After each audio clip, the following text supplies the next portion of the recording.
Olá, quando você fala em teatro mineiro, qual nome vem na cabeça? Claro, é o dele, Pedro Paulo Cava, é o nosso convidado de hoje.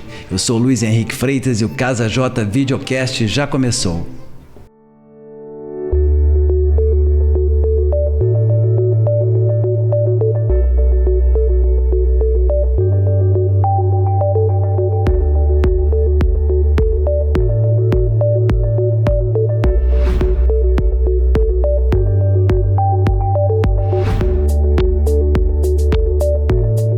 Tenho dois convidados aqui muito especiais também para conversar com o Pedro Paulo Cava. A primeira é a atriz Cláudia Assunção, que foi formada na Escola de Belas Artes da UFMG, da Escola de Belas Artes, não, da Escola de Artes Cênicas da UFMG. É atriz, já fez novela, tem filme, tem tudo. A gente vai falar um pouquinho também. E o Rubem Ur, que é repórter, trabalhou na Rede Minas, na TV Câmara e migrou para as redes sociais. Também tem tudo a ver com a nossa conversa, inclusive esse videocast, que vai ser rodado nas redes sociais, no canal no YouTube, no Spotify, no Instagram. A gente vai informar tudo para vocês durante o programa.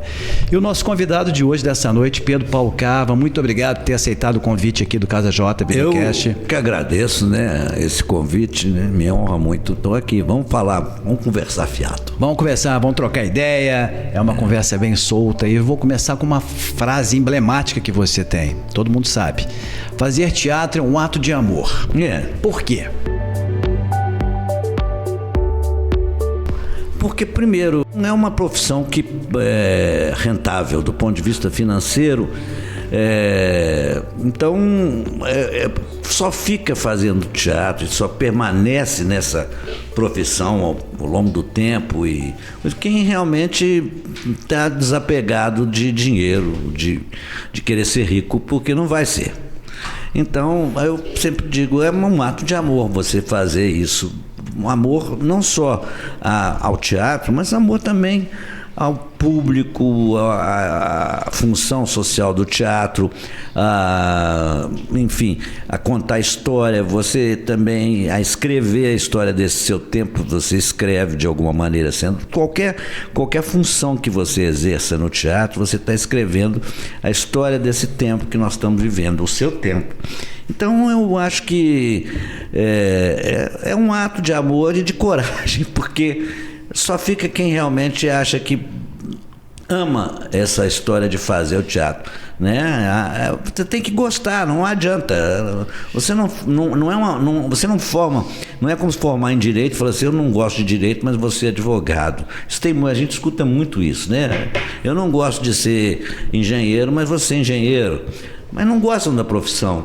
No teatro não tem isso. O sujeito, se não gosta, ele não fica, ele não consegue ficar. Porque ele está trabalhando num meio em que as pessoas amam apaixonadamente aquilo que fazem. Então, quando você trabalha nesse coletivo, se você não tem afinidade com ele, não adianta, você não fica. Por isso que é um ato de amor. É um ato de amor, é um ato de paixão. Você fica ali a vida inteira, E vai morrer remediado, no máximo. Você está nessa estrada, tem muito chão, mais de 60 anos. 60, exato. Já fez muitas peças premiadas no Brasil inteiro. Uhum. Como é que é o processo de criação do texto? Porque você faz direção, você escreve, você dirige cena, faz iluminação. Quer dizer, você conhece tudo do teatro. Como é que é esse processo de criação? Por exemplo, para criar uma peça, estou pensando aqui na Cláudia Assunção. Poxa, inclusive, vocês trabalharam juntos muito tempo, Então, como é que você pensa numa peça, num papel para uma atriz? Você não pensa no papel para uma atriz. Às vezes você lê um texto e fala, esse texto aqui é a cara da Cláudia Assunção. Vou chamar a Cláudia Assunção para fazer esse espetáculo. Ou você, então, cria, se você escreve, você cria um texto pensando naquela atriz, na Cláudia Assunção, ou no ator, não importa.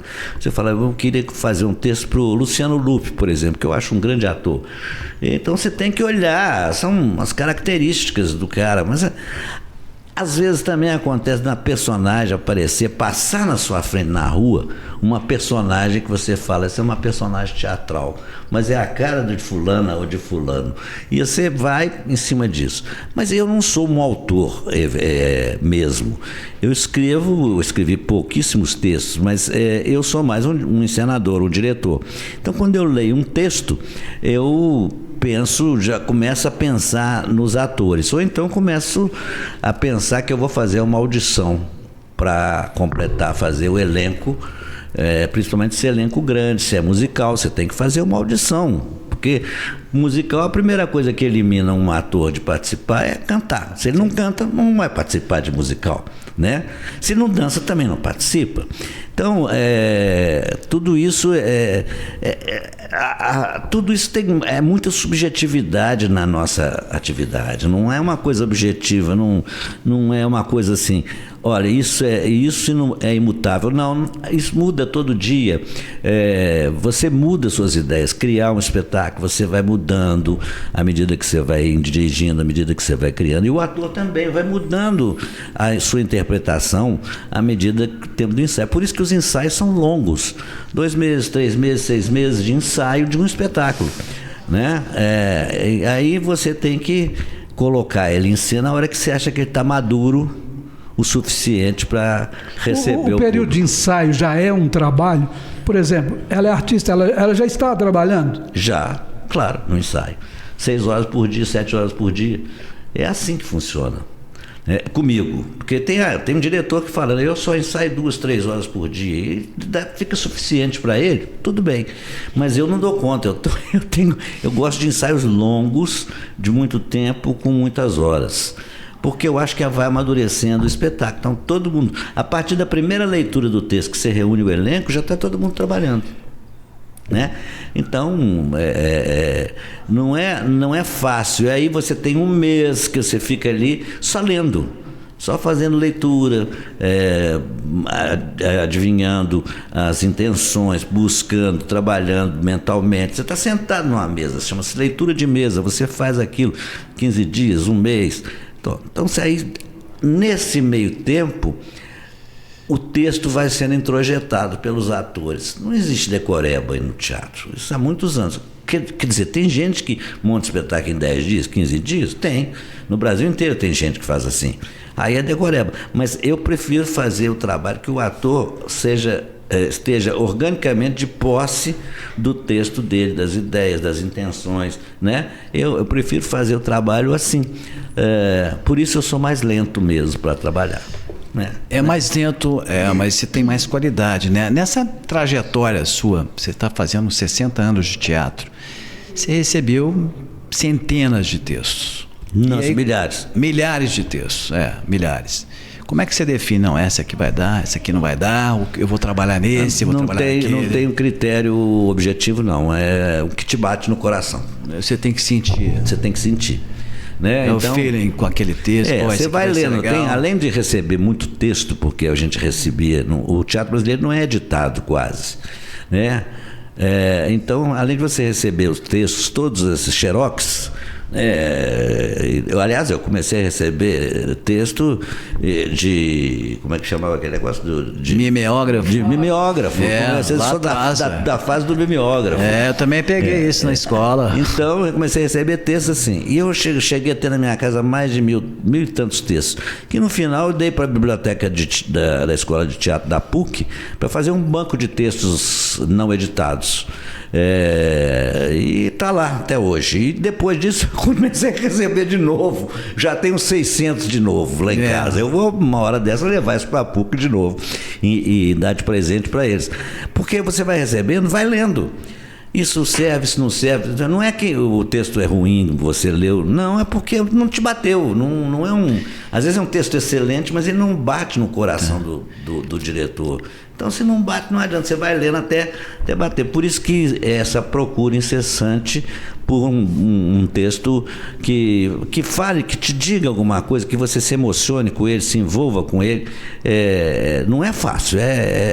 Tudo é difícil. Aliás, a vida não é fácil. Quando o texto bateu.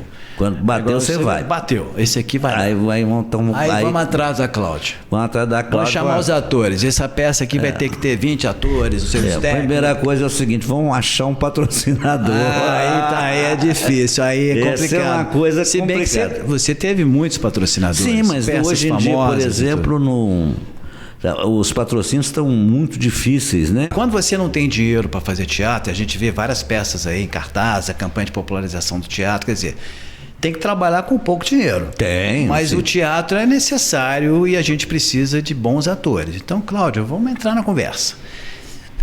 Ele tem uma peça, vai te convidar. Você vai ver o texto e como é que é a direção? Você que foi dirigida pelo Paulo, como é que é ser dirigida por ele? O que você acha legal? O que você não acha? Se tem alguma coisa que você não acha? Conta um pouquinho da sua relação com ele, com o teatro. Em primeiro lugar, eu sou atriz por causa do Pedro. Começou com ele. Eu comecei com ele. Como é que foi isso? A minha primeira formação é como bailarina e eu fui entrar para o teatro através do musical, que eu tive a sorte de cair em Mulheres de Holanda. E ele estreou o espetáculo, ficou 2 meses em cartaz e teve que entrar como substituição, e eu entrei nessa substituição por uma grande facilidade corporal que eu já tinha, porque eu era bailarina profissional, bem. Então eu já tinha toda essa experiência, né? Eu tinha 29 anos e eu cantava um pouco, não profissionalmente, mas entrei no elenco de Mulheres de Holanda. Tive essa sorte, que foi um espetáculo que nos proporcionou coisas maravilhosas. Em primeiro lugar, a gente ficou em cartaz com esse espetáculo mais de 2 anos. 3. Pois é, 3 anos em cartaz. No país inteiro. O que rodou o país hoje inteiro. em Aqui. dia, não, Belo Horizonte. aqui. E fizemos uma temporada no Rio de Janeiro. Tivemos a alegria de ter o Chico Buarque na plateia para nos assistir. Ele deve ter autorizado, né? Com certeza, sim. Autorizou. O que hoje em dia é raríssimo, porque isso é uma coisa que só o teatro te dá.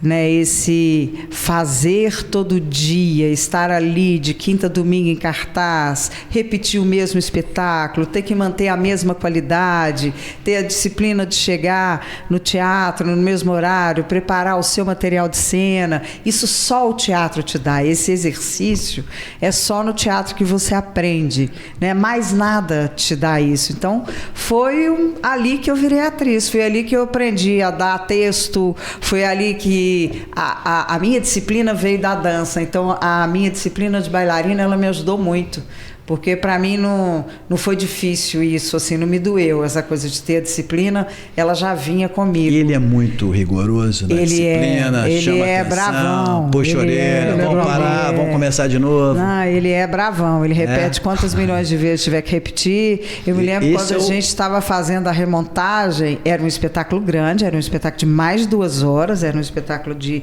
2 horas e meia com 15 minutos de intervalo. Depois, na outra montagem, a gente deu uma reduzida nele, né?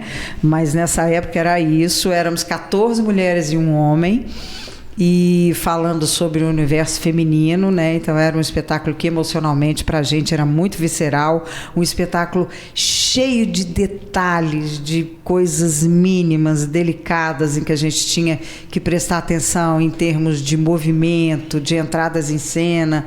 Era um espetáculo muito particular em muitas coisas.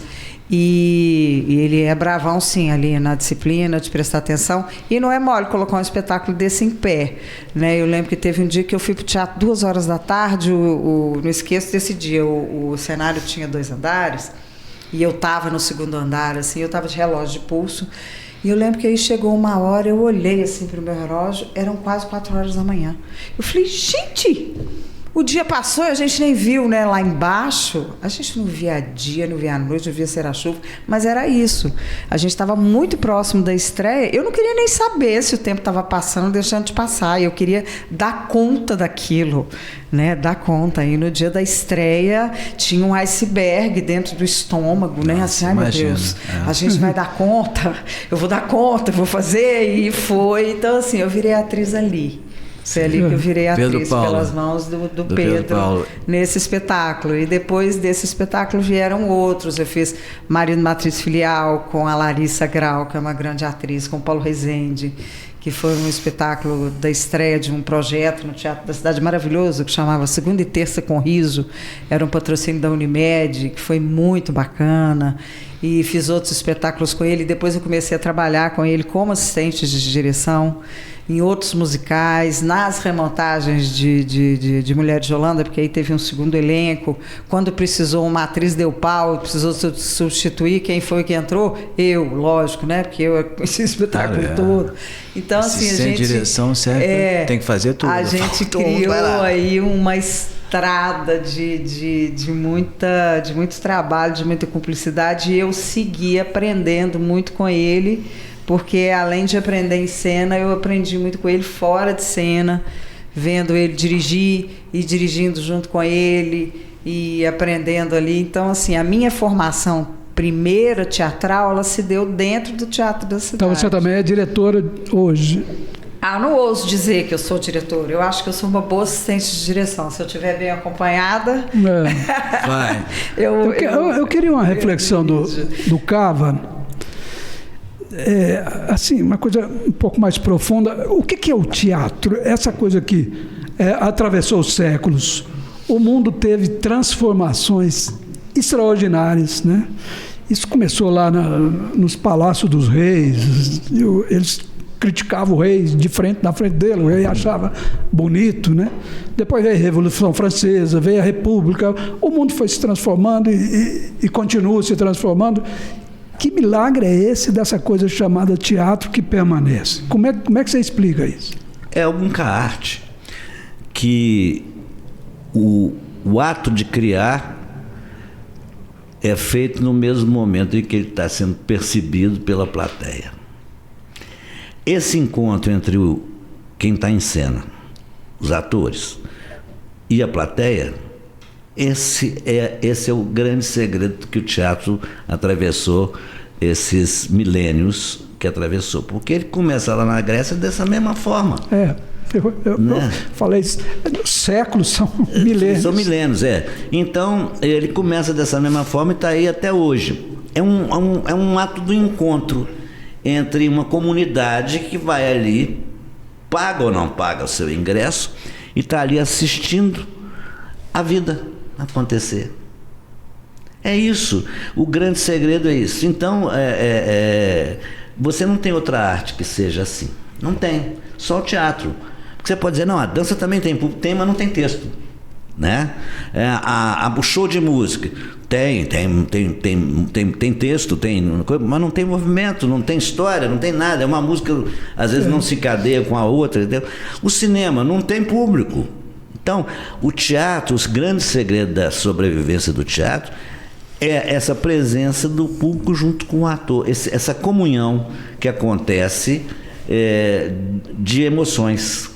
Né? E que nunca se repete igual. Nunca se repete. Né? Cada noite, por mais que a gente repita, é uma pergunta que a gente escuta muito, né? Assim, como é que você consegue repetir a mesma coisa? Né? Eu fiz Mulheres de Holanda mais de 200 vezes o mesmo espetáculo. Né? A gente fazia, nós comemoramos o 100º, comemoramos os 200, eu fiz mais de 200 vezes. Tinha gente que falava assim, como é que você consegue fazer toda noite a mesma coisa? Eu falava assim, pois é a mesma coisa, mas não é a mesma coisa. E o público é o mesmo? O público é diferente. É o que eu ia perguntar. Qual o impacto que o público passa para você? A energia é diferente, aquele público ele reage de forma diferente. Tem dia que tá um público mais quieto, que a gente fala na coxinha assim, gente, tá esquisito, esse povo tá silencioso. Será que o espetáculo tá uma bosta? O que tá acontecendo? Aí chega no final, aquele público explode. Assim, você pega da vontade de falar assim, poxa, vocês estavam aí, né? Parecia que vocês não estavam. Aí tem dia que esse público tá todo muito reativo o tempo inteiro. São pessoas vivas. E essa energia viva, ela também bate na gente. Então, faz com que a gente reaja, né? A gente teve milhões de episódios, né? De reações de pessoas na plateia em momentos diferentes. E isso sempre vai ter. Né? A comédia, as pessoas quando falam de tempo de comédia, de riso, você tem que saber escutar o riso da pessoa. Quando o riso sobe, está no auge da gargalhada, você espera que ele começa a descer, o ator volta com o texto. Quer dizer, isso tudo é uma magia que é só no teatro que acontece. É engraçado, essa pergunta é engraçada, né? Porque o cara que é advogado, ele sai todo dia para ir para o fórum. Pois é. O médico sai todo dia para o consultório. O engenheiro sai todo dia. O ator sai todo dia para trabalhar também. Mas eles perguntam isso, né? Pra gente. Eu já escutei como atriz essa pergunta várias vezes. Eu também, já sempre escuto isso. Mas como é que você consegue repetir? Não consegue, ué. Você não repete todo dia. Todo dia, isso. O médico no consultório dele, porque se ele atender 5 pacientes, são 5 pessoas diferentes.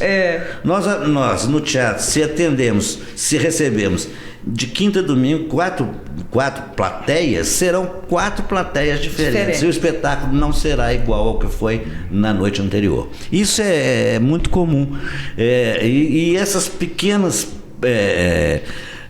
coisas que acontecem diferente de um espetáculo para o outro, só quem está em cena ou só o diretor é que é capaz de perceber que isso aconteceu. Porque quem vai lá e assiste não percebe que isso mudou, que mudou. Não, às vezes o ator naquele dia ele entrou em cena com uma baita dor de barriga, mas ele está lá, tem que fazer, não tem jeito.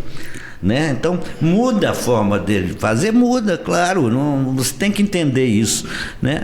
Não tem. Nós estamos lidando com arte, a arte é tudo subjetivo. E como é que é essa direção sua? Você está lá no espetáculo, as mulheres de Holanda estão começando, você está percebendo que a Cláudia não está muito bem, você fala, vai ter que fazer.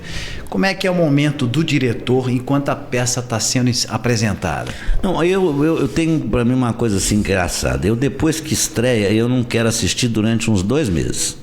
1 mês, 2 meses, eu não tenho muita vontade de assistir. Você deixa os atores tocarem no espetáculo. Porque são 2 tipos de abordagem diferentes da mesma obra. O diretor, o barato dele é o ensaio, é a criação do espetáculo. Depois que ele está criado, ele não é seu mais, ele é dos atores. Achei interessante isso aí. Ele é dos atores. Não que os atores vão transgredir, fazer um outro espetáculo. Não, mas é deles. E ali, à medida que o público vai chegando, vai vindo, eles vão mudando o espetáculo, vão fazer e a gente vai conversando. Então eu não gosto de assistir os primeiros, ou 15 dias, 1 mês, 2 meses, sei lá, eu não gosto. Aliás, eu não gosto muito de assistir os meus espetáculos depois que eles estreiam, porque senão eu fico vendo falha demais, que só eu é que percebo. Tá vendo? E você fica chato, você vai lá todo dia, enche o saco do ator, fala, pô, você errou ali. Não, o Wilson Oliveira é um exemplo para mim assim, de um diretor irrepreensível, um grande diretor. Ele senta todos os dias na plateia. E assiste todos. Com um caderninho, põe na mão um caderninho e anota tudo que ele percebeu no espetáculo. Terminou o espetáculo, ele vai no camarim, reúne os atores e pá, desce o cacete. Não, faz as correções que tem que fazer, que ele acha que tem que fazer. Mas eu já sou diferente, cada diretor tem seu jeito. Eu acho que é deles, não é mais meu. Meu é a criação. Quando eu estava fazendo sua assistência em alguns musicais, eu às vezes que fazia esse papel, né? Assim, de assistir periodicamente e pontuar, dar um acerto aqui, um acerto ali. Mas é interessante essa vai posição sozinho, do Pedro ele vai Paulo. sozinho. A gente que é de redação, de jornalista, a gente tem chefes assim, mais ou menos como o do Pedro Paulo. Alguns são legais, outros não. Agora, eu lembro de um chefe que a gente tinha numa emissora que acabava o jornal, é a mesma coisa, acabava o espetáculo, fazendo uma analogia, todo mundo sentava na mesa, uma mesa como essa, esperando o chefe chegar, e todo mundo tremendo, né? Porque todo mundo não tem como, você erra, mas era cada paulada. As pessoas saíam chorando, ia para casa chorando, e depois no outro dia você tinha que falar, na calma, pode vir, não, vou pedir demissão. Então, tem diretor de teatro que assim, o Pedro Paulo já é mais suave. Eu acho que funciona bem. Mas na verdade o Wilson Oliveira, por exemplo, que eu citei, ele tem na cabeça dele que ele tem que fazer isso é uma função dele. Então, ele faz isso muito bem. E ele faz com suavidade, ele não briga, nem nada. É diferente dos... Se bem que hoje esse estilo já não funciona mais. Não funciona. Eu acho que o seu estilo mais suave, deixar pro espetáculo e ir pontuando uma coisa ali, eu acho que dá mais resultado. Brigar com ator é um problema complicado, mas você só percebe isso depois que a maturidade chega. Você já brigou com muitos atores? Não, mas eu briguei demais. Então você briga com os atores. Não tem a dúvida. Por quê? Ou discute, ou você briga por disciplina, por indisciplina, ou você discute o texto, discute a abordagem que você está fazendo. O ator às vezes quer dar palpite na direção e você não quer deixar.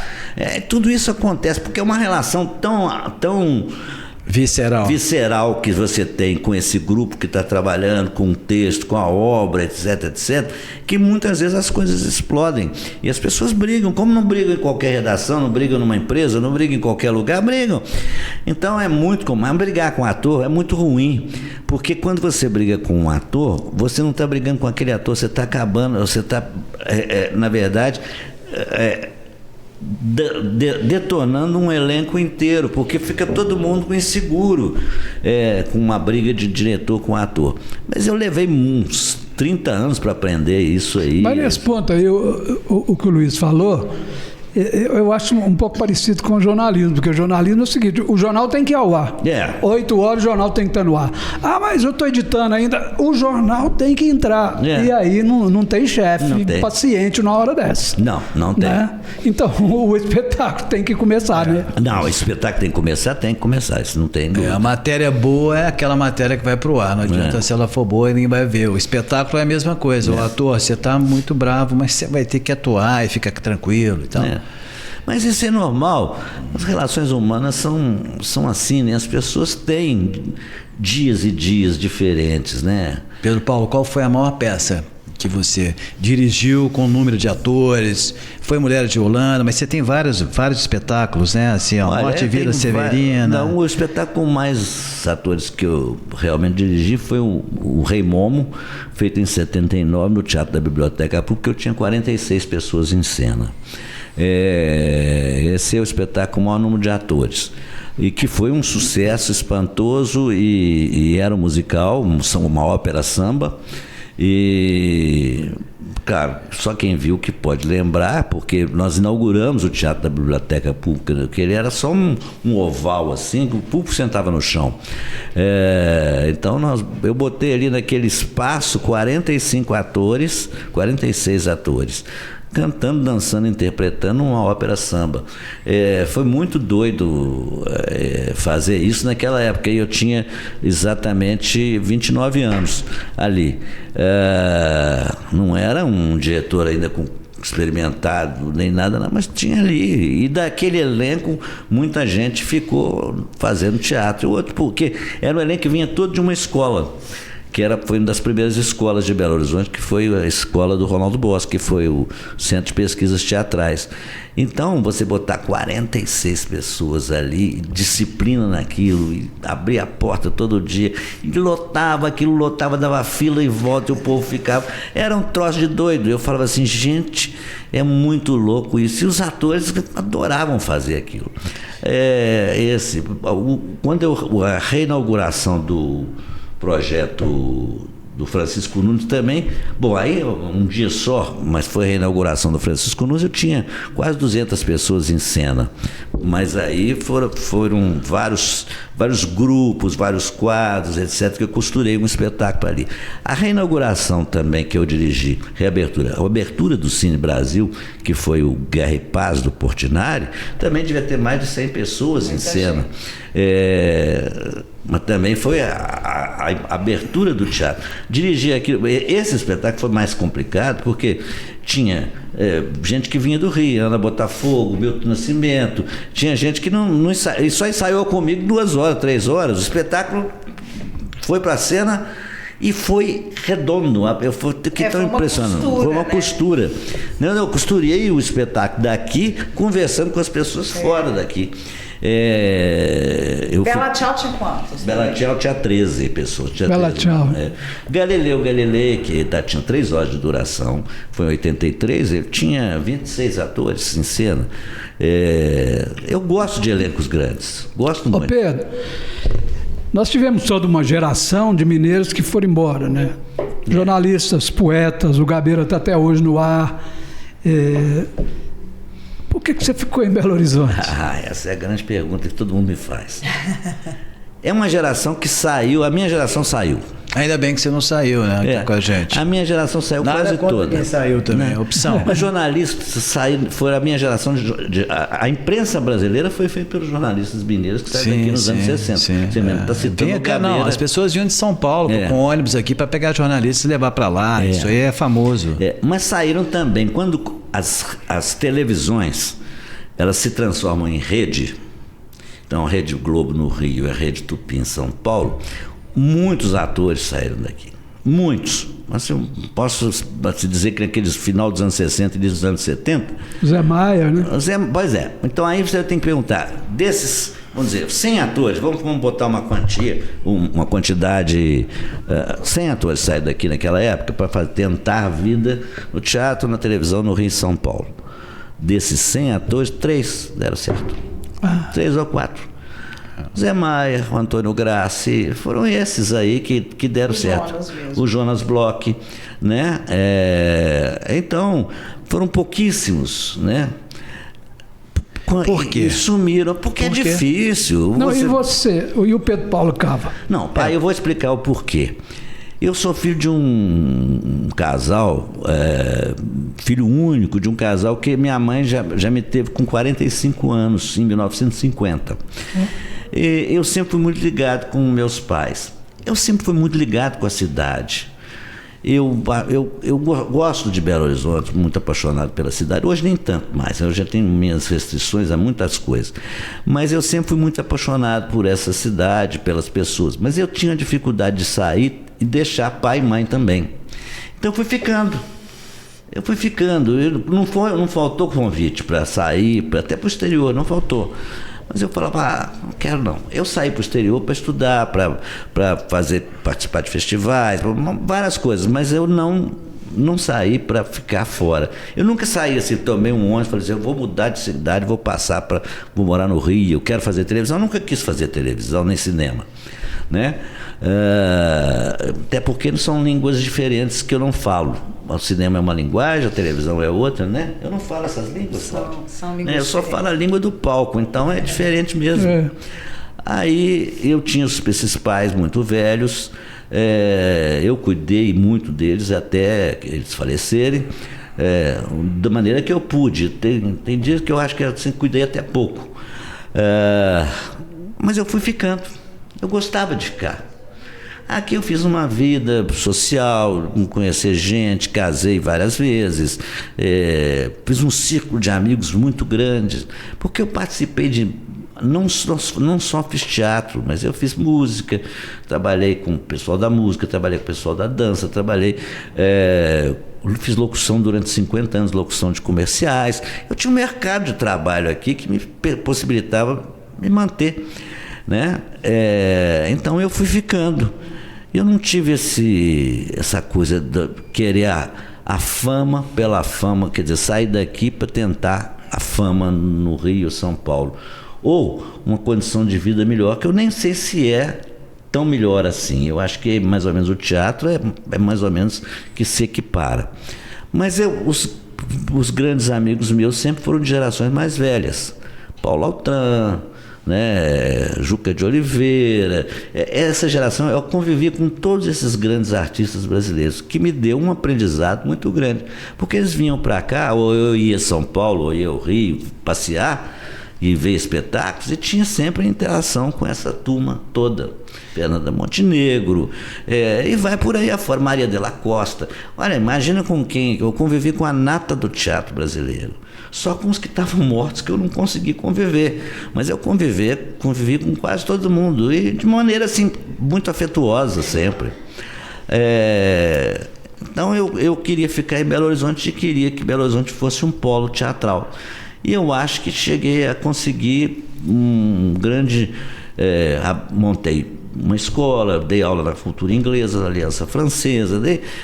Então o fato de montar uma escola em 82, ali ao lado do DOPS, na Avenida Afonso Pena, na oficina de teatro, ela me deu a possibilidade de ver vários jovens artistas começando ali com 15, Você também esteve na Escola Guiar, não é isso? Não, na Escola Guiar não. Eu estive na Galeria Guiar. Galeria. Eu fui dono da Galeria Guiar, que era no Teatro Marília, de 74 a 81. Então eu tinha também esse lado aí de artes plásticas. Eu convivi com essa turma. Depois tem a parte política toda, né? Eu convivi todos os movimentos em defesa da cultura, contra a censura, pela regulamentação da profissão, que nós não tínhamos profissão regulamentada, fomos ter só em 78. Para ter dengue, né? até fui presidente do sindicato, primeiro presidente do sindicato, fundador e primeiro presidente do sindicato.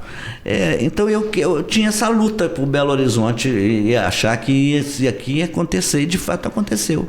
Isso hoje tem quantos grupos que tem na cidade? Centenas, dezenas, não sei, de grupos. Não só no teatro, na dança também. A década de 80 em Belo Horizonte, artisticamente, foi uma década muito rica. Eu me lembro que nessa época eu era bailarina, as pessoas vinham para Belo Horizonte para dar curso aqui.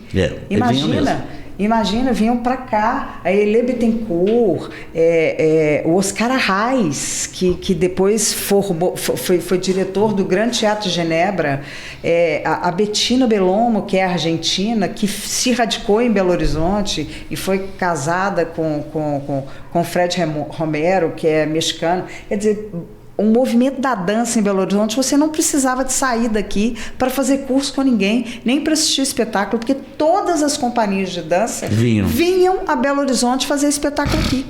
Todas. Se você via todo mundo aqui, o movimento cultural de Belo Horizonte, tanto de teatro quanto de dança, na década de 80, era muito efervescente.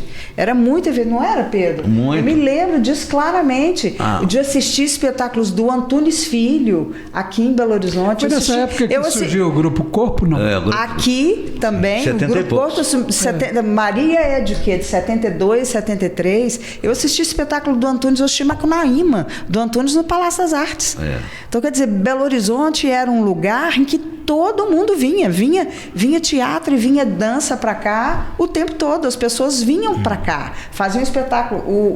O Festival de Inverno em Ouro Preto, trazia gente do Brasil inteiro. Várias edições. Gente de fora do Brasil, Ouro na Preto década de 70 e 80. Era assim, ó. Júlio Varela. Depois que isso foi se perdendo, né? Depois que isso foi, assim, espalhando para outros, mas Minas era um grande celeiro. Ainda né? Um celeiro cultural, musical, teatral. Mas né? Naquela época era efervescência. Nessa época era incrível. Os encontros de dança que tinha em Belo Horizonte, você está falando do Grupo Corpo, tinham encontros de dança maravilhosos, que todos os grupos participavam. Eram magníficos, assim. E vinham bailarinos de fora, do Rio, de São Paulo, de Porto Alegre. A gente precisa resgatar isso, né, Cláudia? A gente precisa ter um movimento. Era maravilhoso. Pedro Paulo Cava, que já, poxa, nessa escola... Tô cansado de ver. Vamos reenergizar.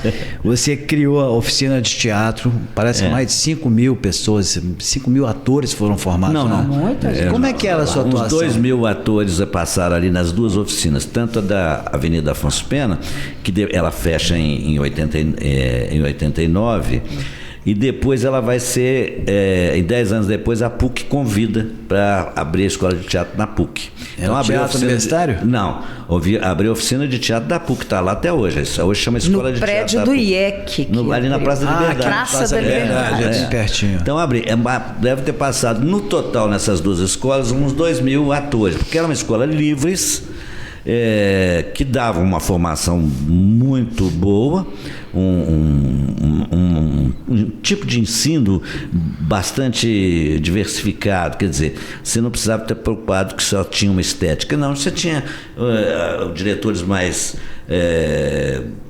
conservadores na estética e até os mais ousados, né? Então, esse segredo de montar um grupo de professores ou de artistas para passar esse ensinamento de forma tão diversa, com essa diversidade toda de abordagens, de estéticas, de olhares, isso é que fez o sucesso da oficina de teatro. Não, e professores maravilhosos. Você tinha o Marcelo Castilha Velar dando aula, você tinha o maestro Luiz Aguiar dando aulas sobre teatro musical, você tinha a Glória Reis dando aula de história do teatro, então era uma formação. O maestro Carlos Eduardo Prato, que tinha vindo de Berlim para cá, veio se estabelecer de novo aqui.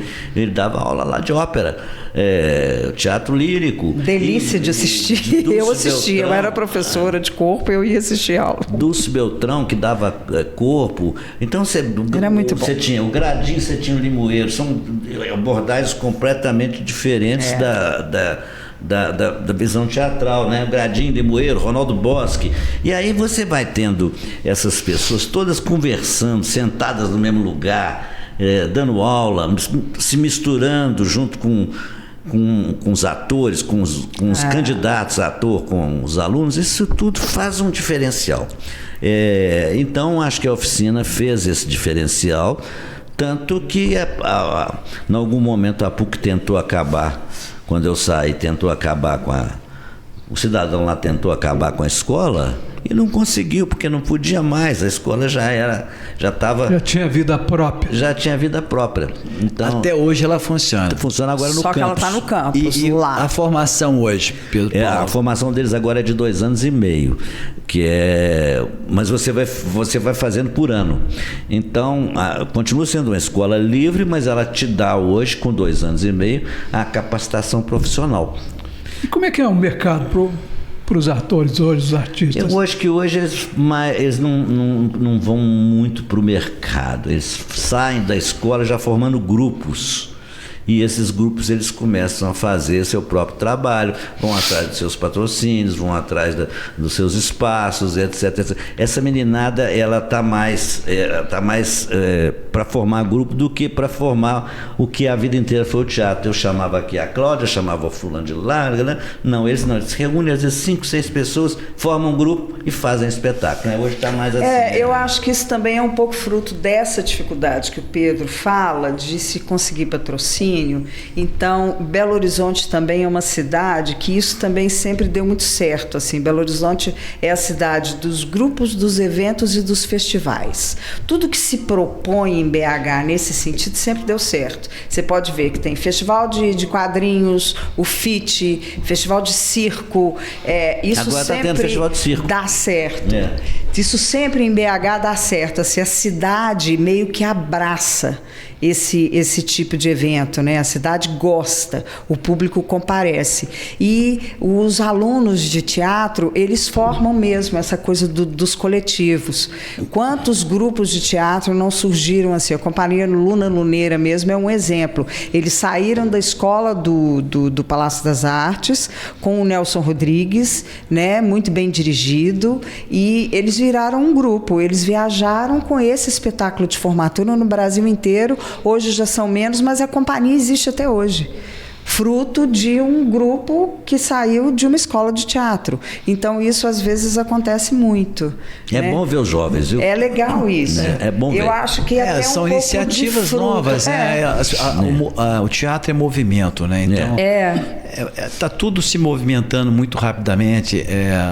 Tem os financiamentos coletivos, né? Tem. Você citou lei de incentivo à cultura. Você consegue aprovar um projeto, mas tem que captar, tem que bater na porta. Inclusive, esse programa, Videocast, é um fruto de um projeto da Lei Paulo Gustavo. Então, a gente aprovou e está fazendo. E eu acho que existem legais. Hoje muitos atores. Infelizmente não é o meu caso, eu gostaria de ser. Eu acho que existem muitos atores que são bons empreendedores. Existem atores que uma coisa sabem com a outra. Montar um projeto, criar um projeto, sair para captar, correr atrás e assim, realizar. Muitas vezes, muitas pessoas conseguem realizar as suas coisas assim. Então isso movimenta muito o mercado. Não é passado? Fácil, não. Era mais fácil no passado? Eu acho que não, eu acho que são formas diferentes. Não, mas espera aí, vamos eu acho combinar. Que foi difícil, né, Pedro? Vamos combinar as leis de incentivo, elas vêm nos anos 90. Antes você conseguir um patrocínio, você não conseguia grandes patrocínios. Eu brinco muito porque eu fazia umas coisas muito interessantes para poder ter dinheiro no caixa da montagem. O que eu fazia? Eu criava um programa que ia ser distribuído na plateia, um programa do espetáculo. E dividia. Metade do programa eram anúncios e metade do programa era o conteúdo do programa. E saía nas empresas vendendo. Isso aqui espaço. Compra um quarto de página, compra meia página, compra uma página inteira. Você fazia o trabalho de vender publicitário, venda publicitária, todo mundo fez isso. Mas eu, particularmente, fui o rei desse negócio. Porque quanto mais eu fazia, mais eu conseguia. E aí meus programas iam ficando mais recheados. Mais gordinhos. Mais gordinhos. Então, isso, que ótimo. O cara pagava isso antes do espetáculo por confiança, no fio de bigode. Eu vou te pagar, então eu vou te pagar metade agora e metade depois que você estrear. Botava o dinheiro lá e aquilo possibilitava a montagem do espetáculo. O programa, depois a impressão do programa, na verdade ela não era tão cara, né? O que eu vendia um anúncio, por exemplo, se eu fazia um cálculo, esse espetáculo vai custar 50 mil, será que eu consigo tirar, vamos supor, 30, 40 no programa? E aí eu dividia as cotas ali de anúncio. E assim você fazia anúncio no cartaz também. Sim. Então isso são os anos 60, os anos 70. Tudo isso era feito assim. Você estava fazendo, o que se fez naquela época era vender cota de patrocínio. Era o que as empresas fazem hoje. Vai fazer uma Copa do Mundo, 6 copas de patrocinador. Você criou esse sistema de comércio. Sem saber no teatro. E deu certo, porque, poxa, eu tenho aqui algumas peças. Você tem muitas peças, mas só sucesso. A casa de Bernardo Alba, a Estrela d'Alva, a Prostituta Respeitosa, Amores Profanos, só peça que todo mundo, se não viu, conhece. É verdade. Então tem mais aqui. Bela Tchau, você. Era do rádio. A Era do Rádio, um campeão de que era um espectadores. Incrível. A Era do Rádio foi incrível. Mas a Era do Rádio nós tivemos uma sorte. Nós tivemos o patrocínio de um único banco, que era no Banco Bandeirantes, do Gilberto Faria. Eu fui lá no Dr. Gilberto, falei, Dr. Gilberto, eu preciso de um patrocínio para esse espetáculo. E ele falou assim, o que é que você precisa? Eu falei, olha, eu preciso de um espetáculo, vamos dizer, X dinheiros. Ele falou assim, então vou estudar. Aí chamou o diretor financeiro lá do banco, o segundo em comando, que tinha sido aluno meu. Isso deu uma sorte danada, ele está lá. Eu também tenho isso na minha vida. Eu tive muita sorte nas coisas, sabe? Então ele chamou o Ricardo Xavier Bartels, que tinha sido meu aluno na cultura inglesa em 1971, sendo meu aluno de teatro. O Ricardo falou, Pedro Paulo, você aqui, eu disse, tudo em São Paulo. Então vamos fazer, vamos patrocinar. E patrocinaram. Depois eles abriram a possibilidade de fazer um segundo patrocínio, porque o Banco Bandeirantes estava indo para o Mercosul. Então eles queriam montar um espetáculo que falasse a língua do Mercosul. Foi aí que eu tentei montar o Gardel, um espetáculo sobre Gardel. Que a gente não conseguiu. Porque quando o banco estava indo para o Mercosul, ele foi vendido. E aí o banco foi vendido e aí tiraram o patrocínio, acabou. Né? O doutor Gilberto Faria já não era mais o presidente do banco, já não tinha esse acesso. Porque tudo muitas vezes é uma relação pessoal. Né? Mulheres de Holanda, a primeira montagem, foi muito engraçado, porque eu encontrei com o Zé Aparecido no almoço. Ele tinha sido ministro da Cultura e ele era diretor do Banco Nacional. Lembra do Banco Nacional? Sim. Da guarda-chuva? Sim. Pois é. Peguei o Zé Aparecido e falei, ministro, você vai comigo no meu ensaio. Botei ele sentado na plateia às 2h da tarde. Ele ainda levou mais Fernando Brant, Humberto Werneck, tá uma turma grande, levou todo mundo, sentaram lá na plateia e as meninas fizeram um pedaço do ensaio para ele ver. Ele ficou muito impressionado. Aí o pessoal ajudou e ele falou assim, tá bom, o Banco Nacional vai patrocinar. E pronto, foi a sorte. Às vezes a sorte bate na sua porta, você tem que pegar. Ela passa, o cavalo passou, você tem que montar nele, né? Não é? E ele assistiu o espetáculo não sei quantas vezes. Aí ele ia com a mulher. Enfim, a sorte foi isso. Por exemplo, foi Estrela d'Alva? Não, foi Morte e Vida Severina. Morte e Vida Severina, que eu fiz em 2011. Foi isso, eu vou me lembrar com clareza. Não, foi a segunda montagem de Mulheres de Holanda, ou a terceira.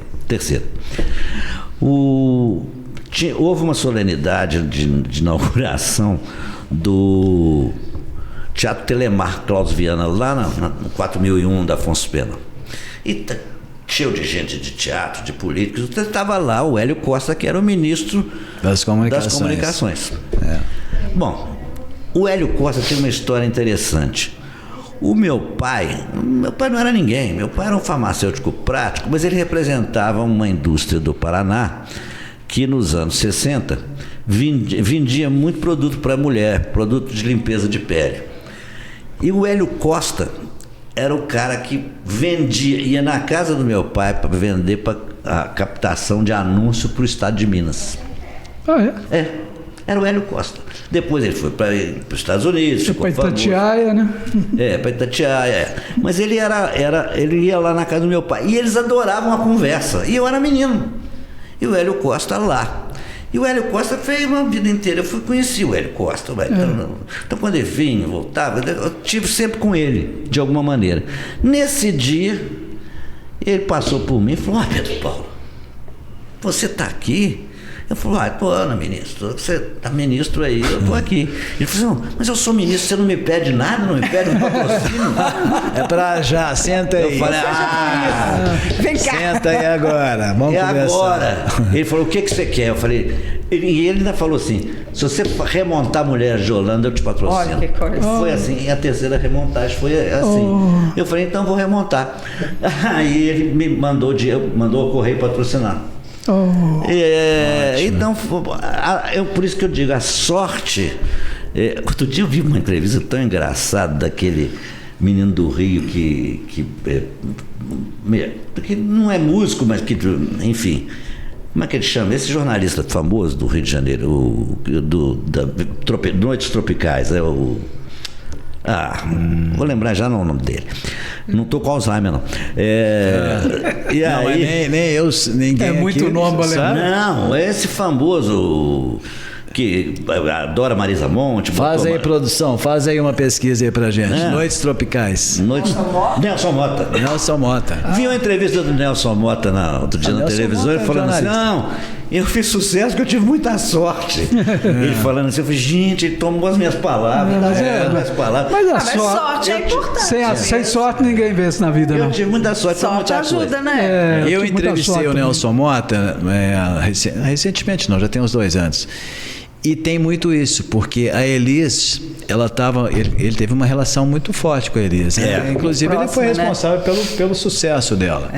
Próximo. E ela chamou, ele falou: cara, eu preciso fazer um disco aqui. Fez um convite para ele falou: que tal? Aí ele ajudou a fazer o disco. E ele conta que eles ficavam gravando dia e noite, que ele ouvia aquela música 1000 vezes até fazer os arranjos certos e tal. Na hora que a música saía para estourar, para fazer sucesso, que ele não queria não ouvir a música. Ele corria de onde estava tocando, porque ele já tinha ouvido 1000 vezes. No teatro é assim também, você vai assim na exaustão, até afinar tudo. Na hora que está pronto, eu já entendi. Ele não quer ver porque já viu aquilo ali 1000 vezes. Eu já criei. Não então quer saber mais. Não vou recriar, porque você não monta um espetáculo, depois desmancha ele para criar uma nova versão. É porque ele entrega mesmo. Ele fala para você: agora o espetáculo é de vocês. Assim. Já afinou tudo, né? Tem detalhes no teatro que eu queria a opinião de vocês dois, que é a iluminação e a música. Aquele foco que leva a gente. Pedro Paulo cuida da iluminação. Aquele foco que leva a gente para onde a gente tem que ir. E aquela música também que entra na hora certa. Como é que é feito? Isso é trabalho do diretor também? Bom, eu gosto de fazer minhas trilhas sonoras e gosto de fazer iluminação, sempre fiz. Evidentemente que você fazer uma trilha que quando você não é musical, então você tem que saber que tipo de música que você vai pontuar ali naquele momento do espetáculo, aquela que bate mais em você, né? Ou que bate junto com a cena. Então é um trabalho de pesquisa e às vezes exaustivo, e é na madrugada. Esse trabalho eu gosto de fazer de madrugada. Fico escutando as músicas, experimento uma, experimento outra, até achar a música certa para colocar na cena. A iluminação você faz com um grupo de técnicos, você não faz sozinho, você cria a luz. Mas o técnico cria com você, o iluminador ou só o operador de luz. Porque tudo é sincronizado, né? Tudo é sincronizado. Tanto a música como a iluminação. Tem o momento certo de entrar. Tem o momento certo de entrar. Tem o momento certo. Até a luz tem truques, né? Você tem que saber, por exemplo, como é que você dá um fade numa luz para ela ir do 0 ao 100, né? Qual tempo emocional é esse que você vai entrar com essa luz para ajudar o espetáculo, ajudar o ator? Tem um tempo emocional, isso é uma emoção, a luz é uma emoção, né? Agora, não é fácil, você não faz sozinho. Bom, se for um musical, você não tem como discutir que música que você vai colocar, as músicas estão ali, estão postas. Mas se for um espetáculo, você precisa de uma orquestra um concerto Rachmaninoff para finalizar o espetáculo. Você põe, não tem problema. Não é fácil. Tudo isso é tarefa do diretor. Eu considero que sim, tem diretor que entrega. Ele não quer saber da luz, então ele contrata o iluminador. Ele não quer saber da trilha sonora, porque ele não tem competência para fazer, ele contrata alguém que faça a trilha sonora. Sim.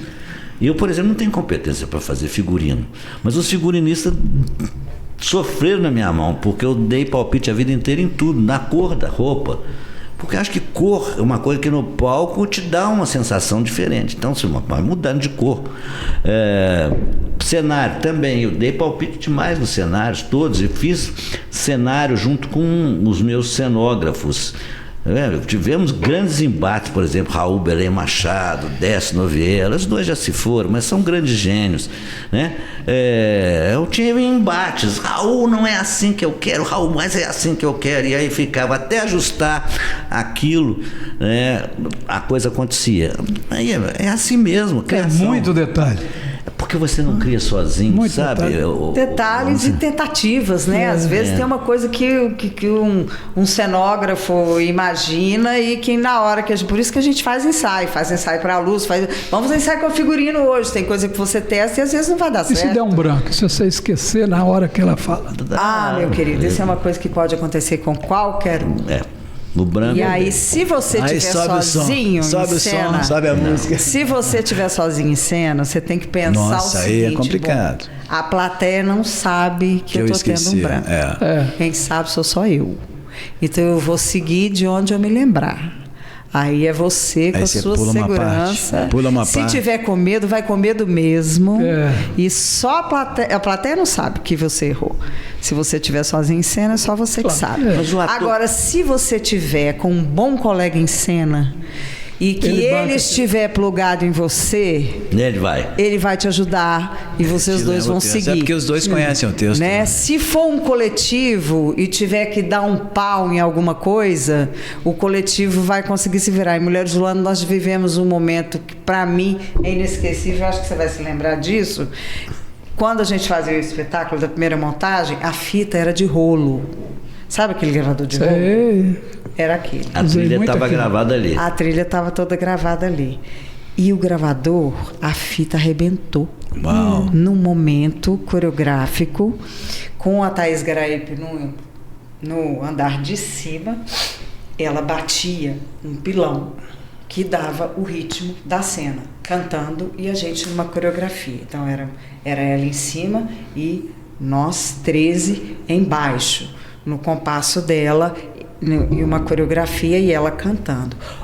E tinha uma música no fundo, né, lá com essa fila. O rolo arrebentou. A base da música vinha gravada. E a gente seguiu, e ela cantando, e a gente seguiu fazendo aquilo. E o Sérgio, que era o técnico muito foda lá, ele emendou, eu não sei como, acho que nem ele deve saber falar.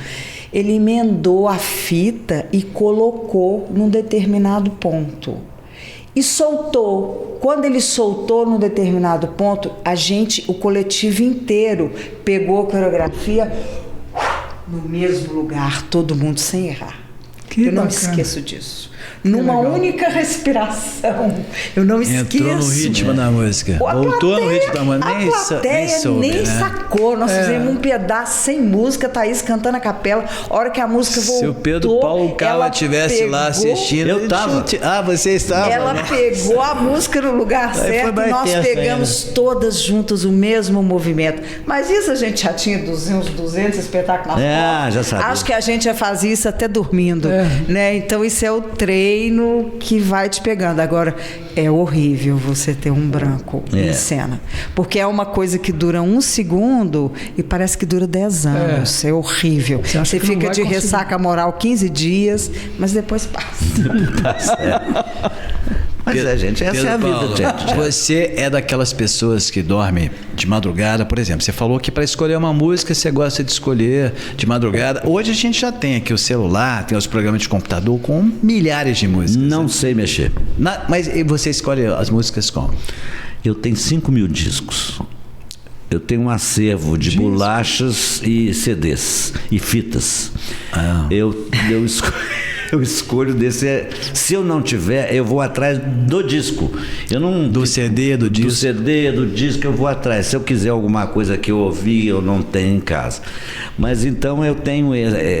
Meus filhos olham para aqui e falam: será que é isso que nós vamos herdar? É isso que eles vão herdar. É um acervo de disco que não vale nada, porque hoje não vale mais nada. Hoje está tudo na internet.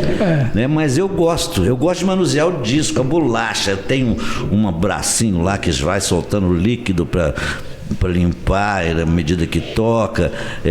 Eu gosto de CD. Outro dia eu percebi que um CD meu, você falou de Charles Aznavour, do Charles Aznavour, eu não sabia que o CD acabava, mas ele acaba. Ele apagou quase que tudo do Charles Aznavour. É mesmo? Some, né? Apagou, some a gravação. Some a gravação do CD. Eu fiquei danado. Dependendo da qualidade, acaba mesmo. Eu vi Charles Aznavour aqui no Palácio das Artes. Não. Mas você Eu não durmo quase, eu durmo pouco. dorme pouco. Já vi que você é uma pessoa que gosta de ficar acordada até tarde. Ultimamente eu estou muito nos seriados. Assim, Netflix, dessas séries. Não leio mais de madrugada porque eu acho que não me faz bem para a vista, então eu estou lendo só de dia quando eu consigo ler. Né? Então, Mas você tem uma aversão pela tecnologia porque você não quis migrar para a tecnologia? Eu não consigo. Eu tenho... Da mesma forma que eu não consigo fazer conta, matemática é um problema para mim, a vida inteira foi, eu não consigo, por exemplo, dominar o celular. Não tenho... Nem eu, até hoje. Sabe porque eu vejo essas pessoas assim, ó, as pessoas fazem assim... É incrível, e escreve um texto. É incrível. Eu, para escrever alguma coisa... Mas é costume, é costume. O dia que eu vi uma repórter minha fazendo um texto no celular, isso tem anos, que ela chegou, em jornalismo a gente fala que é o texto em off, né? Que é o texto que ela vai apresentar na matéria. Que ela digitou o texto todo com esses 2 dedos no celular e me mandou, eu não acreditei. Né? Mas você escreveu o seu texto no celular, eu nunca tinha visto. Mas os jovens fazem isso. Agora é normal. Até normal. os velhos fazem. É normal. Mas eu não consigo, por exemplo, eu não consigo. Eu tenho um... É um amor também, né? Eu não sei. Na verdade é o seguinte... Mas você usa celular para ligações? Uso celular. Aplicativos. E computador? Computador eu gosto de usar computador. Ótimo. Mas eu não domino. Então, por exemplo, alguma coisa, tem um tal de Instagram que eu acho uma chatura, mas eu não domino aquilo. Então, quando eu quero postar alguma coisa no Instagram, eu tenho que pedir a alguém que domine aquilo para botar. Meu filho quase não aparece, então eu tenho que ir lá no teatro da cidade e pedir para as meninas, falar, olha, tá aí. Agora o meu filho domina esse computador, domina tudo, domina o inglês, fez mestrado em Shakespeare, é essa geração que domina. Ele vai lá em casa, quando a televisão está estragada, eu chamo, falo, Pedro, vem cá, porque a televisão do seu pai aqui estragou. Ele vai lá e dá um jeito, que não estragou às vezes, é que eu apertei um botão errado. Enfim, eu tenho dificuldade, como eu tive na adolescência, dificuldade com matemática, então eu não estudei mais matemática a partir do primeiro ano clássico. Eu fiz clássico. Clássico, hein? Então era matemática, física, química e biologia, eu não estudei na minha vida. Eu não sei o que é isso. Se você me perguntar o que é isso, eu não tenho a menor ideia do que é física, não tenho a menor ideia do que é matemática, além das 4 operações normais. Eu não tenho mais ideia. Embora no ginásio tenha estudado álgebra, tenha estudado equação, várias coisas. Isso é muito bom. Isso é muito bom, senão você poderia ser um físico nuclear e nós estávamos perdendo assim, o gênio do teatro. E também isso não faz falta não, né? Isso não faz falta não para nós agora. O que a física está fazendo? Bom, deixa os físicos estudarem. Para que nós vamos usar física e química? Deixa a ciência. Nós queremos a ciência que nos ajude, a nossa praia aqui é outra. Vamos falar agora um pouquinho do Teatro da Cidade. Você é um diretor premiadíssimo, como eu falei no início do programa. Recebeu centenas de prêmios com várias peças, com várias direções e tal. E fundou o Teatro da Cidade. Eu queria que você falasse um pouquinho dessa fundação, como é que ele teve um momento de muitos espetáculos, muito sucesso, como é que ele está hoje? Tá. A questão da sorte.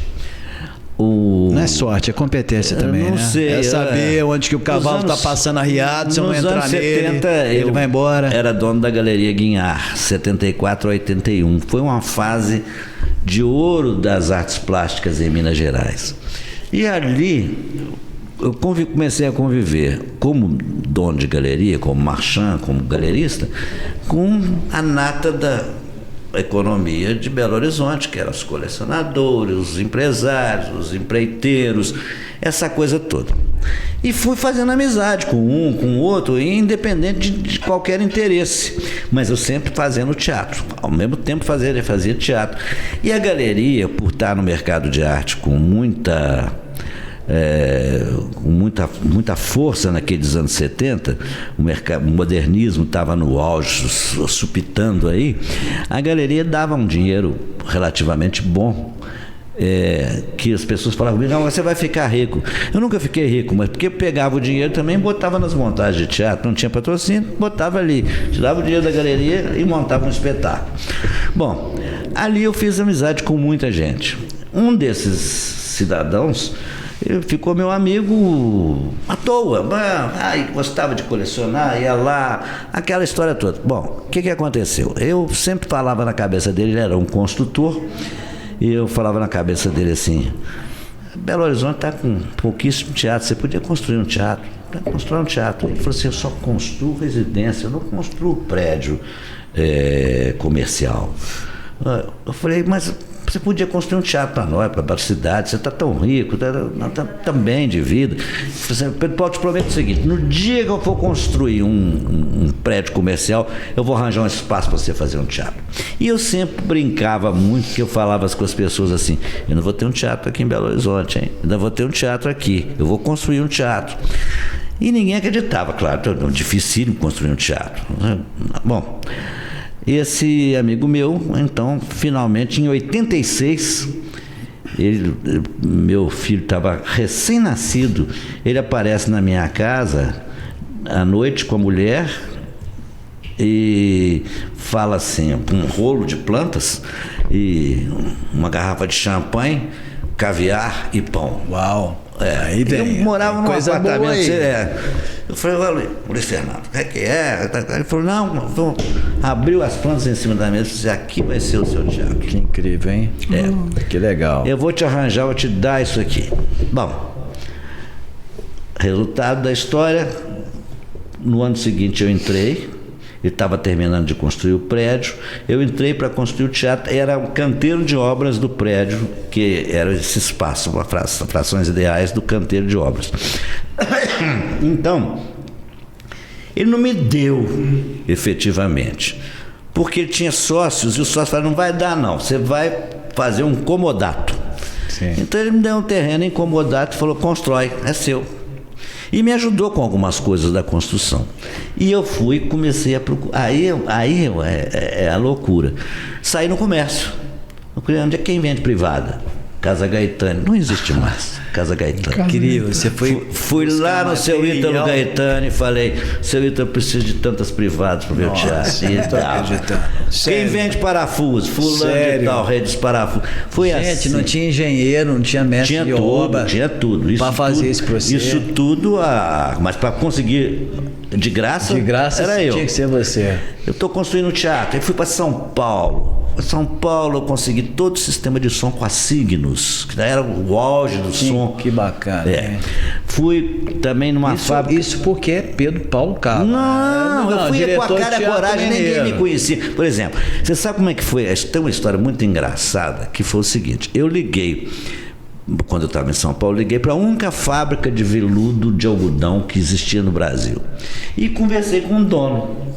Ele falou, não, vem cá que eu quero te conhecer. Eu fui lá no fim do mundo lá para conhecer o dono. E eu falei o quê? Ele falou assim, mas o que você precisa? Eu falei, eu preciso de doação de 100 metros de veludo preto para o meu teatro que eu estou construindo em Belo Horizonte. O senhor não conhece Belo Horizonte? Não conheço, nem vou conhecer, não quero, já mais velho. Mas eu vou te dar, eu gostei da sua cara. Foi assim. Isso. Bom, incrível. Passou o tempo, quando chegou na hora do veludo, eu liguei para a fábrica e ele tinha falecido. Putz. E quem atendeu foi a filha dele. Aí eu falei, lamento seu pai ter falecido, eu gostei tanto dele, ele me prometeu isso, etc, etc. Eu falei, eu vou mandar o veludo para você. Mandou. Não, olha só. Que então, bacana. Foram 75 empresas e mais uma centena de amigos que ajudaram a construir o teatro da cidade. Por isso que tinha aquelas plaquinhas todas. 75 empresas, Pedro Paulo Cava trabalhou muito. Muito. Olha aqui. O Belo Horizonte tem que agradecer. Fez num ponto nobre da cidade. Tem que agradecer. E as pessoas não valorizam essa história. Não sei nem se sabem também. Né? Agora vão ficar sabendo. Então... Mas foi muito engraçado. Tem coisas que são muito engraçadas, né? Nessa história, até episódios engraçadíssimos. Por exemplo, precisava de 25 mil metros de cabos e fios. Isso foi assim, o engenheiro discriminou, fez 25 mil metros. Eu falei, bom, quem fabrica cabo e fio? A Pirelli. Vou lá na Pirelli. Fui lá na Pampulha, na Pirelli, no cara. Atendeu assim com uma má vontade danada. Falou, acho que é muito difícil. Só a Pirelli fabricava aqueles cabos. Eu falei, olha, eu não tenho dinheiro para comprar isso. Eu não tinha dinheiro. O Collor ainda tinha confiscado pouco que eu tinha. E o meu carro fundiu o motor. Enfim, essa coisa toda. Terrível. Aí o cara ficou enrolando, não vou lá, não vou cá. Um dia conversando com um amigo meu que era publicitário, ele falou, liga lá pro serviço de marketing da Pirelli lá em São Paulo, conversa, ué. Por que você não conversa direito? Eu falei, você tem o número? Não, nós vamos conseguir. E me mandou o número do cara. Falou, o nome do cara do marketing de São Paulo é fulano e o número do telefone dele é esse. Eu liguei pro cara e abri a conversa. Falei, olha, você não me conhece, eu sou de Belo Horizonte, estou construindo um teatro, e o cara escutando. Então, joguei 171 em cima dele lá. Falei, olha, eu preciso de 25 mil metros de cabos e fios que só a Pirelli fabrica. Eu sou um artista, não tenho dinheiro. Agora, eu fui atrás do seu representante aqui, e ele ficou de vir já há meses aqui no teatro, na Rua da Bahia, era um ponto nobre de Belo Horizonte, que não sei o quê. E ele foi, cara, calado. Falou assim, me dá o seu nome, onde é que é o teatro? Tá bom.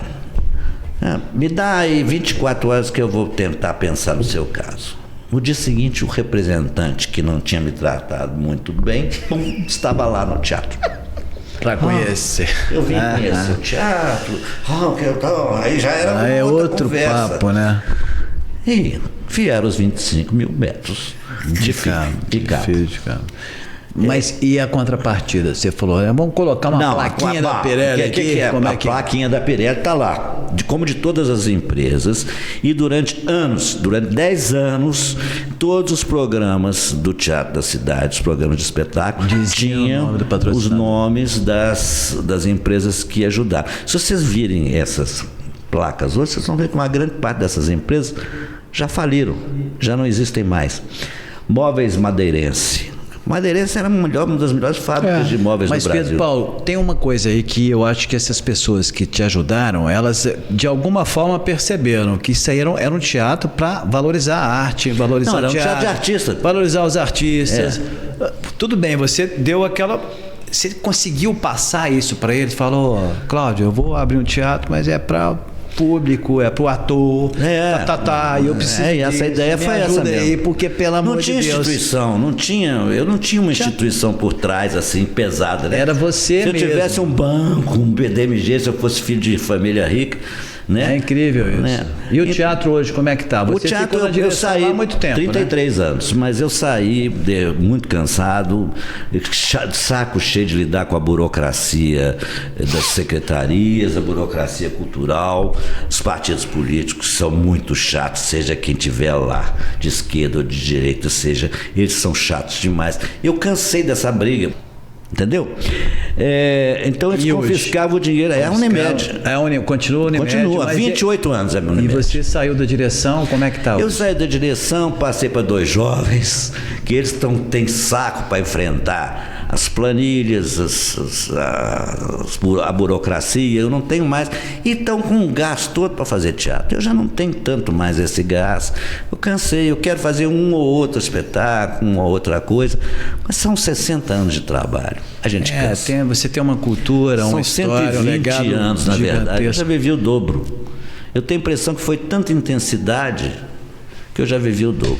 Então, estou contando isso tudo no livro que o Aragão está escrevendo sobre mim. O épico, o trágico e o cômico. E eu conto também, está no YouTube, para quem quiser assistir, uma história do teatro em Belo Horizonte, das 4 décadas primeiras que eu vivi, 60, 70, 80 e 90. A partir do ano 2000 eu já não conto mais, que eu já começo a perder, porque isso tudo eu fiz de memória, que isso também é uma coisa que Só reforçando o nome da pessoa que está escrevendo o livro? Zé Carlos Aragão, né? É autobiográfico, não? Não, ele está entrevistando e eu vou falando igual nós estamos fazendo aqui. Que legal. E ele vai gravando e depois ele vai escrever, contando essas histórias. Eu não estou escrevendo uma biografia, nem estou querendo que ele escreva uma biografia. Não, estou contando uma história do teatro em Belo Horizonte, que está no YouTube, uma parte. Essas 4 décadas. Quem quiser saber a história do teatro em Belo Horizonte, do meu ponto de vista, é do meu ponto de vista, não é do ponto de vista porque não existe. Então tá lá no YouTube, na minha página Pedro Paulo Cava, você vai lá, vai ver inclusive uma postagem que eu fiz sobre os artistas que já faleceram, que chama Aos que Vierem Depois de Nós, vai ver também um vídeo dos 30 anos do Teatro da Cidade, e eu contando essa história como nós estamos conversando aqui, eu vou contando a história, aí eu comecei a pesquisar, porque como eu fui contando de memória, só o que eu lembrava, e por sorte eu tenho uma memória muito boa, treinada, né? Memória de gente de teatro é memória treinada. Então, essa memória vai puxando coisas. Agora, de 2000 para cá, eu já não conheço muita gente nova que está aí, etc, etc. Então, estou esperando eu tomar coragem para poder contar o ano 2000, mas assessorado por alguém que já dessa nova geração junto comigo, para eu não me perder nessa narrativa. O que tem de épico e o que tem de trágico e o que tem de cômico? Uma numa palavra. A minha vida é isso aí, épica, trágica e cômica. Data de lançamento já tem? Não, o livro vai ser um livro virtual. Porque como tem mais de 2 mil... Não vai sair uma edição impressa? Não, pra gente... 2 mil imagens. Você não faz... não, aí é muito caro, né? Muito caro. É muito caro. Então, nós vamos fazer... Não dá para fazer uma versão impressa só de texto, com algumas poucas talvez fotos? Dê, mas isso eu tenho que conversar. Legal. O Aragão quer fazer. Mas eu gosto da imagem, então eu fico assim, segurando. Mas eu sugiro que você faça alguns exemplares impressos para que tenha nas bibliotecas do país inteiro, porque... Você pode tentar, se você for publicar, uma lei de incentivo, né, que a gente já falou, porque vai conseguir, o projeto é muito bom. Você tem que fazer uma noite de autógrafos também. Não, o lançamento, né? Tem que fazer eu queria fazer, na verdade, para comemorar esses 60 anos, um baile. Eu queria fazer Mas um baile. Você queria, não? Você quer fazer? Eu quero fazer. Aí, Cláudio, vai fazer um baile. Já está apoiado a ideia do baile. Você vai apoiar? Não, você vai fazer o baile para ele. Eu quero fazer o baile. Vocês trabalharam tão juntos aí. O baile, eu achei. Eu já comprei meu ingresso pro baile. Eu e minha mulher. E é esse ano? É esse ano, tem que ser. 74 anos de idade, 60 de trabalho. Né, esse ano. Então eu tenho a impressão que vou conseguir um local para fazer um baile, um clube, alguma coisa assim, Minas. Se a Cleide tivesse aqui, esse baile já estava organizado. Já estava organizado. Mas a Cleide já foi embora. A Cleide gosta. Né? Orquestra. Orquestra, com tudo. Quero um baile. Que legal. E chamar os amigos. Um baile para os amigos, para os artistas, para todo mundo, né? É isso que eu queria. Enfim. E o que mais? A gente falou de uma coisa legal do seu livro, da sua expectativa. Agora a gente quer teatro, peça de teatro. O que você vai programar pra gente? A Cláudia pode ajudar, aquela assessora sua. Vamos pensar numa peça nova aí para comemorar os 60 anos, gente. Para 2025. Eu tô lendo. Tinha falado, mas ele falou que desistiu quando ele viu que o Vogel tinha montado. Eu vi que ele tinha montado. Eu não sabia. E eu ia montar Qual dele. Peça que é? Era uma peça do Alcione Araújo, chamava A Caravana da Ilusão. Que é a história de uma companhia de teatro Mambembe. Vocês assistiram A Viagem do Capitão Tornado? Esse filme maravilhoso. Eu lembro. Sou uma companhia de teatro na Idade Média que vai morrendo. Sim. É mais ou menos isso aí.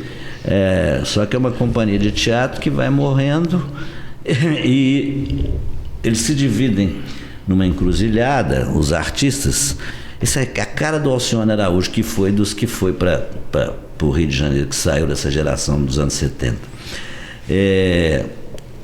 Você chega numa encruzilhada que está escrito montanha e mar. Então o pai, que era o chefe da companhia, já tinha morrido há pouco tempo, deixou aqueles filhos todos órfãos com aquela companhia, todos mal vestidos, maltrapilhos, são andarilhos, uma companhia que vai fazendo espetáculo na rua. E aí é bonito, o texto é muito poético, e eles se ficam na encruzilhada entre ir para a montanha, que é ficar em Minas, ou ir para o mar, que é ir para o Rio.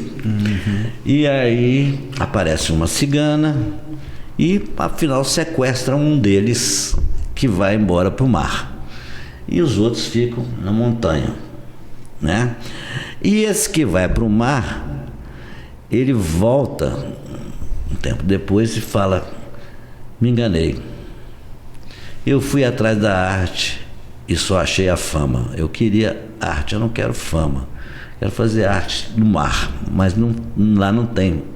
Quer dizer, era uma metáfora sobre o negócio de sair de Minas Gerais. De sair de Minas Gerais. Que foi exatamente a sua pergunta lá no início do programa.